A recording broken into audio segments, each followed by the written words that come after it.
Hi ಎಲ್ರಿಗೂ ನಮಸ್ಕಾರ, welcome back to my channel Shailu vlogs. ಎಲ್ಲರೂ ಹೇಗಿದ್ದೀರಾ? ಎಲ್ಲರೂ ಚೆನ್ನಾಗಿದ್ದೀರಾ ಅಂತ ಅನ್ಕೋತೀನಿ.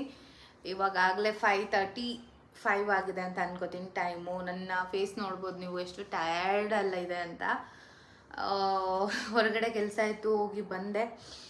ಯಾಕೋ ಬೇಜಾರಾಗ್ತದೆ. ನನ್ನ ಕಣ್ಣು ನೋಡಿ, ಫುಲ್ ಟಯರ್ಡ್. ಇವತ್ತು ರೆಸ್ಟ್ ಮಾಡಿಲ್ಲ, ದಟ್ಸ್ ವೈ ಫುಲ್ ಟಯರ್ಡಿಂಗ್ ಫೇಸ್ ಆಗಿದೆ. ಕೆಲಸ ಎಲ್ಲ ಮುಗಿಸ್ಕೊಂಡು ಬಂದಿದ್ದಾಯಿತು.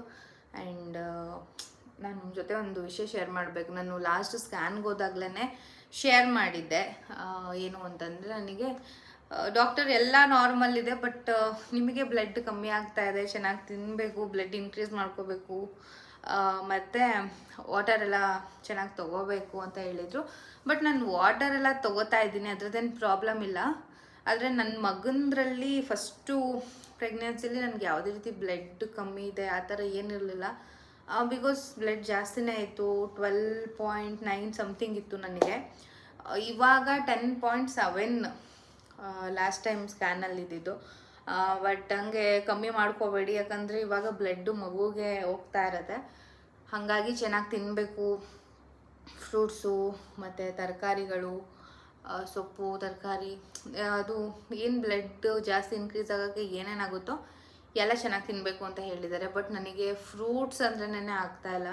ಪೊಮೊಗ್ರಾನೇಟ್ ಅಂತೂ ನನಗೆ ಈ ಪ್ರೆಗ್ನೆನ್ಸಿಯಲ್ಲಿ ಹೇಟೆಸ್ಟ್ ಫ್ರೂಟ್ ಅಂದರೆ ಪೊಮೊಗ್ರಾನೇಟ್ ಆಗಿಬಿಟ್ಟಿದೆ. ಯಾವುದೇ ಫ್ರೂಟ್ ತಿನ್ನೋಕ್ಕೂ ನನಗೆ ಮನಸ್ಸಾಗಲ್ಲ, ಮತ್ತು ಯಾವುದೇ ಊಟ ತಿನ್ನೋಕ್ಕೂ ಮನಸ್ಸಾಗಲ್ಲ.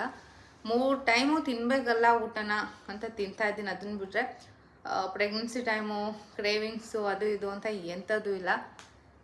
ಸೊ ಕಷ್ಟಪಟ್ಕೊಂಡೇ ತಿಂತಾಯಿದ್ದೀನಿ. ಅದಕ್ಕೆ ಮನೇಲೆಲ್ಲ ಬೆಂಡೆತ್ತಿದ್ದಾರೆ ನನಗೆ, ನಮ್ಮ ಮಮ್ಮಿ, ಸುನೀಲು, ಎಲ್ಲರೂ.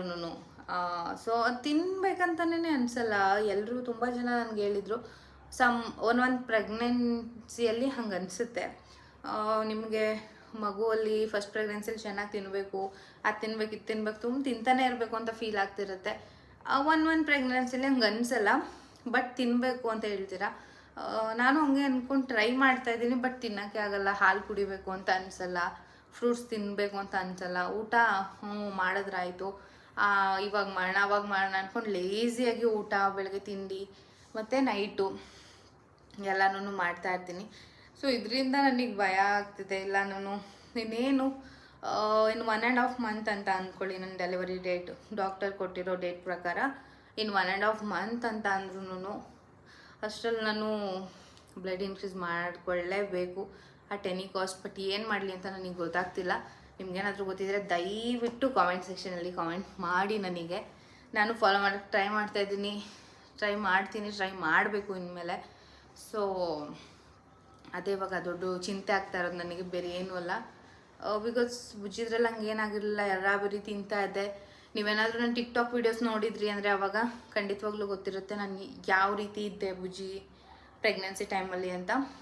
ಅಲ್ಲಿ ಗೊತ್ತಿಲ್ಲ, ಫಸ್ಟ್ ಪ್ರೆಗ್ನೆನ್ಸಿಲಿ ಆ ಥರ ಇತ್ತು. ಈ ಪ್ರೆಗ್ನೆನ್ಸಿಯಲ್ಲಿ ತಿನ್ಬೇಕು, ಇದನ್ನು ತಿನ್ಬೇಕು, ಅದನ್ನು ತಿನ್ಬೇಕಂತ ಕ್ರೇವಿಂಗ್ಸ್ ಇಲ್ಲ ನನಗೆ.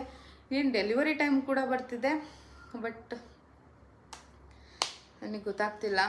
ನೋಡುವ, ಕಾಮೆಂಟ್ಸ್ ಮಾಡಿ. ನೀವೆಲ್ಲ ಎಲ್ಲದಕ್ಕೂ ಕಾಮೆಂಟ್ ಮಾಡ್ತಿರ್ತೀರ ಅಲ್ವಾ? ಸೊ ಇದಕ್ಕೂ ಕಾಮೆಂಟ್ ಮಾಡಿ. ಆ್ಯಂಡ್ ತುಂಬ ಜನ ಕೇಳ್ತಾ ಇದ್ರಿ, ನೀವು ಈ ಸಲ ಅಷ್ಟು ಬ್ಲ್ಯಾಕ್ ಆಗಿಲ್ಲ ಶೆಲ್ಲು ಅಂತ. ಹೌದು, ನಾನು ಅಷ್ಟೇನು ಬ್ಲ್ಯಾಕ್ ಆಗಿಲ್ಲ, ಬಟ್ ಇಲ್ಲೆಲ್ಲ ಡಾರ್ಕ್ ಸರ್ಕಲ್ಸು ಮತ್ತು ಸಮ್ ಪಿಂಪಲ್ಸು ಅದು ಇದು ಎಲ್ಲ ಇರುತ್ತಲ್ಲ, ಅದೆಲ್ಲ ಆಗಿದೆ. ಸ್ವಲ್ಪ ಫೇಸ್ ಡಾರ್ಕ್ ಆಗಿದೆ. ಅದನ್ನು ಬಿಟ್ಟರೆ ನನಗೆ ಜಾಸ್ತಿ ಡಾರ್ಕ್ ಆಗಿರೋದು ಅಂದರೆ ನನ್ನ ನೆಕ್ ಪಾರ್ಟ್ ತುಂಬಾ ಡಾರ್ಕ್ ಆಗಿದೆ. ನೀವು ನೋಡ್ಬೋದು, ನಿಮಗೆ ಕಾಣಿಸ್ತಿದೆ ಅಂತ ಅನ್ಕೋತೀನಿ. ತುಂಬಾ ಡಾರ್ಕ್ ಆಗಿದೆ. ಸೊ ಇದು ಕಾಮನ್ ಅಲ್ವಾ, ಹಾರ್ಮೋನ್ಸ್ ವೇರಿಯೇಷನ್ಸ್ ಆಗ್ತಾ ಇರುತ್ತೆ ಪ್ರೆಗ್ನೆನ್ಸಿ ಟೈಮಲ್ಲಿ. ನಮಗೆ PCOD ಬಂದ್ರೇ ಆ ರೇಂಜ್ಗೆ ಬಾಡಿಯಲ್ಲಿ ಚೇಂಜಸ್ ಆಗುತ್ತೆ. ಬಟ್ ಇದು ಪ್ರೆಗ್ನೆನ್ಸಿ ಟೈಮ್ ಅಂತಂದರೆ ನಾವು ವೆಯ್ಟ್ ಗೇನ್ ಆಗೋದು, ಸ್ವೆಲ್ಲಿಂಗ್ ಬರೋದು. ಇನ್ನೊಂದು ಖುಷಿ ವಿಷಯ ಏನಪ್ಪ ಅಂತಂದರೆ, ನನಗೆ ಈ ಸಲ ಸ್ವೆಲ್ಲಿಂಗ್ ಅನ್ನೋದಿಲ್ಲ. ಕಾಲು ಉತ್ಕೊಳ್ಳೋದು, ಕೈ ಉತ್ಕೊಳ್ಳೋದು, ಮುಖ ಉತ್ಕೊಳ್ಳೋದು. ಮುಖ ಅಂದರೆ ಇಲ್ಲಿ ಸ್ವೆಲ್ಲಿಂಗ್ ಆಗ್ತಾ ಇರುತ್ತೆ ಅವಾಗವಾಗ. ಅದನ್ನು ಬಿಟ್ಟರೆ ನನಗೆ ಆ ರೀತಿ ಕಾಲು ಕೈಯೆಲ್ಲ ಊದ್ಕೊಳ್ಳೋದು ಆ ಥರ ಸದ್ಯಕ್ಕೆ ಯಾವುದೂ ಇಲ್ಲ ಫ್ರೆಂಡ್ಸ್. ದೇವರ ಆಶೀರ್ವಾದದಿಂದ ನಾನು ಆ್ಯಕ್ಟಿವ್ ಆಗಿ ಚೆನ್ನಾಗಿದ್ದೀನಿ, ಅದೊಂದು ಖುಷಿ ವಿಷಯ ಅಂತ ಹೇಳ್ಬೋದು. ಅದನ್ನು ಬಿಟ್ಟರೆ ನಾನು ಆ್ಯಕ್ಟಿವಾಗಿ ಚೆನ್ನಾಗಿದ್ದೀನಿ. ಈಗ ನನಗೆ ದೊಡ್ಡ ಭಯ ಫೀಲ್ ಆಗಿರೋದು ಬ್ಲಡ್ದು. ಮನೇಲಿ ತಿನ್ನು ತಿನ್ನು ತಿನ್ನು, ನೀನು ತಿಂದೇನೆ ಹಿಂಗೆ ಮಾಡ್ಕೋತಿದ್ದೆ, ನಿನ್ನ ಕೈಯಾರೆ ನೀನು ಮಾಡ್ಕೋತಿದ್ಯಾ, ವೆಯ್ಟ್ ಗೇನ್ ಆದರೆ ಸಲ್ಲ, ಒಳಗಡೆ ಬ್ಲಡ್ ಸರ್ಕ್ಯುಲೇಷನ್ಸ್ ಚೆನ್ನಾಗಾಗಬೇಕು, ನಿನ್ಗೆ ಬ್ಲಡ್ ಎಲ್ಲ ಬೇಕು, ಮತ್ತು ಅದು ಬ್ಲಡ್ ಕಟ್ಟೋದು, ಅದರಿಂದ ಇನ್ನೊಂದೇನೋ ಪ್ರಾಬ್ಲಮ್ ಆಗೋದು, ಅದೆಲ್ಲ ಬೇಡ, ದಯವಿಟ್ಟು ಚೆನ್ನಾಗಿ ತಿನ್ನು ಅಂತ ಬೈತಿದ್ದಾರೆ. ಈ ತುಪ್ಪ, ಹಾಲು, ಹಣ್ಣು, ತರಕಾರಿ, ಸೊಪ್ಪು ಅಂದ್ರೇ ಒಂಥರ ಫೀಲ್ ಆಗುತ್ತೆ ನನಗೆ. ಇನ್ಮೇಲೆ ಅದು ಚೆನ್ನಾಗಿ ತಿನ್ನೋಣ. ಇವಾಗ ಡ್ರೆಸ್ ಎಲ್ಲ ಚೇಂಜ್ ಮಾಡಿ ಫ್ರೆಶ್ ಅಪ್ ಆಗಿ ಮತ್ತೆ ಸಿಗ್ತೀನಿ, ಓಕೆನಾ? ಆ್ಯಂಡ್ ನಾನು ಪ್ರಾಡಕ್ಟ್ ಬಗ್ಗೆ ಹೇಳಿದೆ ಅಲ್ವಾ, ಪ್ರಾಡಕ್ಟ್ ಸೇಲ್ ಆಗೋಯ್ತು, ಫುಲ್ ಕಂಪ್ಲೀಟ್ಲಿ ಸೋಲ್ಡ್ ಔಟ್. ನನ್ನ ಮೇಕಪ್ ಪ್ರಾಡಕ್ಟ್ ಏನಿತ್ತು ಕಂಪ್ಲೀಟ್ಲಿ ಸೋಲ್ಡ್ ಔಟ್ ಆಗಿದೆ. ಇವತ್ತು ಬಂದು ಕಲೆಕ್ಟ್ ಮಾಡ್ಕೊಂಡೋದ್ರು, ಅದು ಒಂದು ಖುಷಿ ವಿಷಯ. ಅದು ಪುಟ್ಟ ಮಕ್ಕಳು, ಅವರು ಇವಾಗ ಕಾಲೇಜ್ಗೆ ಹೋಗ್ತಾರೋ ಮಕ್ಕಳು, ಇಂಟ್ರೆಸ್ಟಿಂದ ಏನೋ ಕಲಿಬೇಕು ಅಂತ ಬಂದು ನನ್ನ ಕಾಂಟ್ಯಾಕ್ಟ್ ಮಾಡಿ ಎಲ್ಲ ಕಲೆಕ್ಟ್ ಮಾಡ್ಕೊಂಡೋದ್ರು. ಅದಿನ್ನ ಒಂಥರ ಖುಷಿ ಆಯಿತು ನನಗೆ. ಸೊ ಸೋಲ್ಡ್ ಔಟ್ ಆಯಿತು ಎಲ್ಲ, ನನ್ನ ಪ್ರಾಡಕ್ಟ್ ಎಲ್ಲ ಸೋಲ್ಡ್ ಔಟ್, ಅದನ್ನೆಲ್ಲ ಕೊಟ್ಬಿಟ್ಟೆ ಕಂಪ್ಲೀಟ್ಲಿ ಫ್ರೀ. ಇವಾಗ ಫ್ರೀ ಮೈಂಡೆಡ್ ಪ್ರಾಡಕ್ಟ್. ಇವತ್ತು ಅಡುಗೆ ಮಾಡೋ ಮೂಡಲ್ಲೇ ಇರಲಿಲ್ಲ, ಯಾಕಂದರೆ ಮಮ್ಮಿಗೆ ಸ್ವಲ್ಪ ಹುಷಾರಿರಲಿಲ್ಲ, ಹೆಲ್ತ್ ಇಶ್ಯೂಸ್ ಅಂದ್ಬಿಟ್ಟು ಟೊಮೊಟೊ ಗೊಜ್ಜು ಮಾಡ್ತಾಯಿದ್ವಿ ಇಬ್ಬರು ಸೇರಿಕೊಂಡು. ಟೊಮೊಟೊ ಗೊಜ್ಜು ಯಾರಿಗೆ ತಾನು ಇಷ್ಟ ಆಗಲ್ಲ ಅಲ್ವಾ? ಇಷ್ಟ ಆಗದೆ ಇರೋದ್ರಲ್ಲಿ ಸ್ವಲ್ಪ ಜನಕ್ಕೆ ಇಷ್ಟ ಆಗಲ್ಲ, ಬಟ್ ನಮ್ಮ ಮನೇಲಿ ಟೊಮೊಟೊ ಗೊಜ್ಜು ಫೇವ್ರೇಟ್. ಯಾವಾಗಲಾದರೂ ಒನ್ ಟೈಮ್ ಬೇಜಾರಾದಾಗ, ಏನು ಸಾಂಬಾರು ಮಾಡಬೇಕಂತ ಗೊತ್ತಿಲ್ಲದೆ ಇದ್ದಾಗ ಈ ಥರ ಸಾಂಬಾರನ್ನ ಮಾಡ್ತೀವಿ. ಆ್ಯಂಡ್ ಇವತ್ತಿನ ವ್ಲಾಗ್ ಇಷ್ಟೇ. Thank you for watching. Thank you.